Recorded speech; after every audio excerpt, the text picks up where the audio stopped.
nibuka n'akablage ko umwana w'umukuza yamambwira ngo sicapa ngo abantu ngo ndandika abantu. Ubwoko nkunda gukoresha ni big, ni marque yo, ntabwo amasitilo yose ntabwo ari big, hariho na za Beifa. Je izo nkoresha ni zirya zo mu mabotiki, izo abana bo mu wa mbere no mu primaire bakoresha ku ishuri, zinda zigura ngiye kuzicapisha. Sindaco gituma amadessin yanje ari en bleu, ni kubera ntararonka n'amahirwe yo kuronka izo zindi stilo zisukundi. Ni ya indi nyene ya bleu, yo prefera cyane ni Beifa hamwe na Big. Gusa sio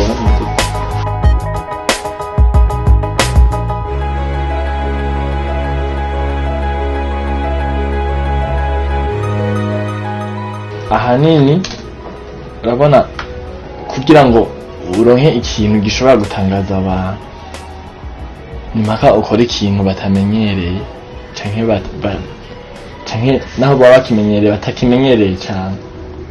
Gucapisha crayon nabikora numva ntari satisfait, kuko bwa mbere hariho amadoni nashaka ko crayon, mugabo byaca wacu usanga hari ayandi burya crayon dukoresha ngaha sizo gucapisha.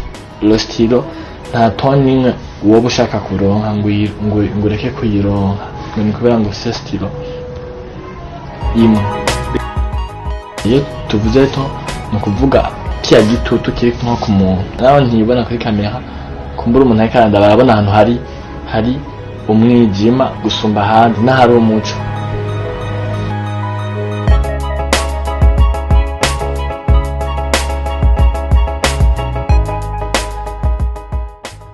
Iyo mesure hari hagati y'ahari umuco n'ahatari umuco niyo bita ton.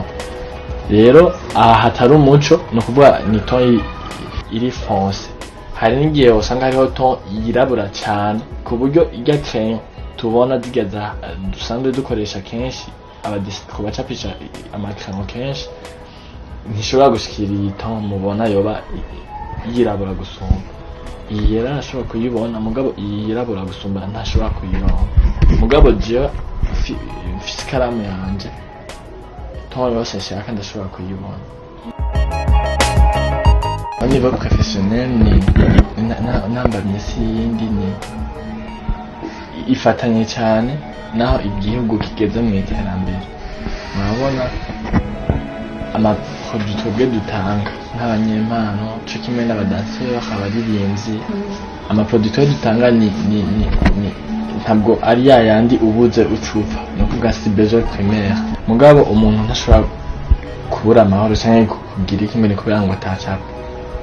Ego arashobora kuyabura mu gihe icyo gufungura iwe batari ikibazo. Rero si bose babayeho gutyo, usanga icyo rero kica kitubera nk'intambamye kugira ngo tubwe tubyite umwuga. Nk'ubu novuga ngo ngomba gushika kure cyane, ndashobora gushika kure mugabo igihugu kitarashika kure, urumva byoca usanga ndagitorotse ngo ngiye hari, mugabo urumva ko ntobangize neza cyane kubera ko hari ico igihugu cyari kikinkeneye ko mu gihe nk'inga. Ikintu cya mbere nipfuza kwanza ni ico nipfuriza igihugu hanini, kugira ngo nanje nzomenya aho ngera mfatiye ko igihugu kigeze.